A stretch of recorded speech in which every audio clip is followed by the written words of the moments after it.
इस वक्त की बड़ी खबर जिसको लेकर लगातार हम आप तक अपडेट पहुंचाने का काम कर रहे हैं। आपको बता दें कि वक्फ कानून पर आज सुप्रीम कोर्ट में पहली बार सुनवाई हुई और आज के दिन की सुनवाई मुकम्मल हो गई है। अब कल दोपहर 2 बजे से दोबारा इस मामले पर सुनवाई होगी और फिलहाल सिर्फ ये मामले पर सुनवाई जो है वो एडमिसिबिलिटी की, अगर इसको सुप्रीम कोर्ट स्वीकार कर रहा है तो फिर इन याचिकाओं पर सुनवाई कहां हो, किस रूप में हो, क्योंकि सुप्रीम कोर्ट की तरफ से आज भी जब सुनवाई चल रही थी ये पूछा गया कि क्यों ना हाई कोर्ट को ये जिम्मेदारी सौंप दी जाए। फिलहाल सीधे आपको लेकर चलेंगे, हमारे साथ हमारे सहयोगी मौजूद हैं। निपुण सहगल जिस समय सुनवाई चल रही थी कोर्ट रूम के भीतर मौजूद थे।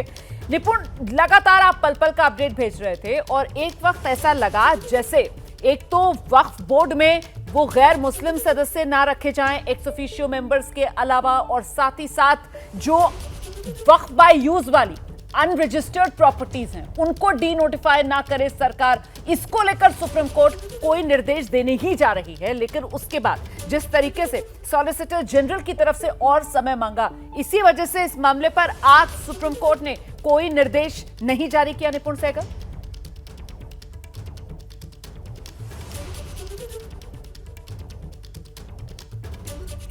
आवाज नहीं आ रही है। निपुण, आपकी आवाज नहीं आ रही है, कुछ तकनीकी खराबी हो गई है, ठीक करवाती हूं मैं इस कनेक्शन को, उसके बाद मैं दोबारा आपके पास आऊंगी। देखिए, इस बीच में आपको बता दूं कि जो याचिकाकर्ता हैं वो भी अदालत में मौजूद थे और ऐसे ही एक याचिकाकर्ता आम आदमी पार्टी के विधायक हैं अमानतुल्लाह खान, उनसे हमारे सहयोगी अंकित गुप्ता ने जो खास बातचीत की है जरा वो दिखा देते हैं आपको।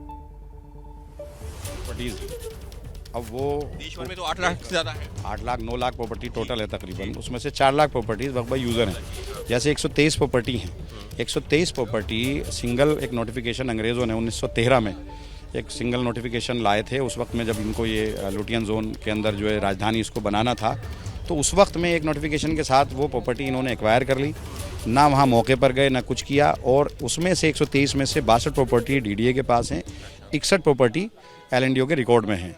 और पीछे इन्होंने एक नोटिफिकेशन जारी किया था यूनियन ऑफ इंडिया ने कि ये कहा था कि वक्फ ने इन पर ज़बरदस्ती कब्जा कर रखा है और ये यूनियन ऑफ इंडिया की सारी सरकार की हैं और इन्होंने ले लिया था। मैं वहाँ चेयरमैन था तो मैंने उसको चैलेंज किया हाई कोर्ट में, और वहाँ से हाई कोर्ट से हम लोग जीत कर आए कि एडमिनिस्ट्रेशन कंट्रोल वक्फ का था और वक्फ का रहेगा, कोर्ट ने ये कहा। तो ये कैसे कह सकते हैं 123 प्रॉपर्टी के बारे में, तो खुद ये कह रहे हैं कि प्राइम लोकेशन पर हैं, जबकि वो तो जब ये अंग्रेज़ों से पहले की हैं, 300-300 साल पुरानी हैं। अब ये तिकोना कब्रिस्तान है जो डीपीएस के सामने है, एक तो डीपीएस वाला 484 खसरा है, वो 30 बीघे इन्होंने ले लिया। लेकिन सरकार ने इस कानून में क्या कहा है? ये कहा है कि ये रेट्रोस्पेक्टिव लागू नहीं होगा, जो प्रॉपर्टी डिस्प्यूटेड हैं सिर्फ उन्हीं को लेकर के जो है ये कानून लागू होगा।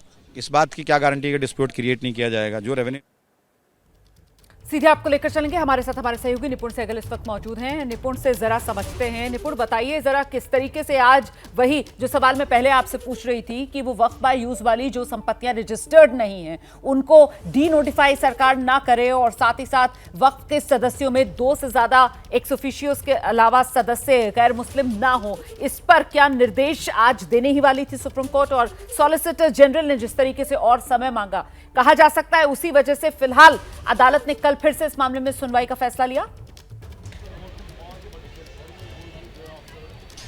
बिल्कुल रोमाना, देखिए सिर्फ सॉलिसिटर जनरल ही नहीं, सॉलिसिटर जनरल तो पुरजोर विरोध कर ही रहे थे, ये कहते हुए कि यह संसद ने पूरी प्रक्रिया का पालन करके कानून लागू किया है। अब इस पर इस तरह से ऐसे याचिकाकर्ता जिनका सीधा संबंध भी नहीं है, ना तो वो वक्फ बोर्ड हैं, ना इस मामले से सीधे वो प्रभावित हो रहे हैं, ऐसे लोग यहाँ पर चले आए हैं और तरह तरह की दलीलें दे रहे हैं, आशंकाएं जता रहे हैं। उसके आधार पर अंतरिम रोक कानून के कुछ प्रावधानों पर नहीं लगनी चाहिए, ऐसा सॉलिसिटर जनरल का आपको रोक रही हूं जरा। अंकित गुप्ता के साथ एक और मेहमान जुड़ गए हैं इस वक्त, all India Muslim personal law board के प्रवक्ता हैं। जी अंकित, जरा जल्दी से बात कीजिए, आज की सुनवाई को लेकर कितने सकारात्मक all India Muslim personal law board अपने केस पर? जी बिल्कुल, all India Muslim personal law board के प्रवक्ता हैं SQR इलियास जी। इलियास जी, आज जो सुनवाई हुई है कोर्ट के सामने, आपके वकीलों ने कई सारी दलीलें रखी हैं, लेकिन सरकार के वकील ने, सॉलिसिटर जनरल ने कहा कि नहीं, ये तथ्य सही नहीं है, खासतौर पर वक्फ बाय यूज़र को लेकर के। अब आप क्या कहेंगे?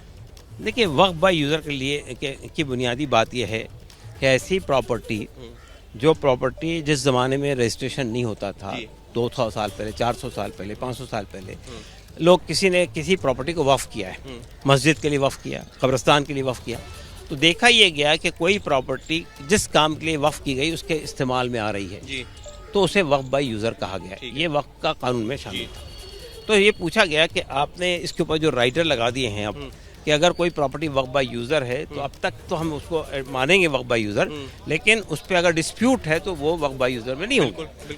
बिल्कुल। तो देखिए ये 72 से ज्यादा याचिकाएं जो आज लिस्ट हुई थी और उसी पर आज सुप्रीम कोर्ट ने सुनवाई शुरू की है। अभी कल दोपहर 2 बजे एक बार फिर इस मामले पर सुनवाई होगी और अदालत की तरफ से आगे क्या रुख अपनाया जाता है इस मामले पर, इस पर हमारी नजर है।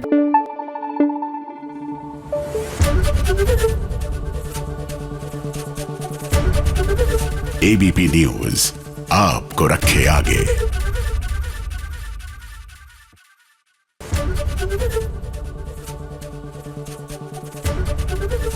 एबीपी गंगा, खबर आपकी, जुबान आपकी।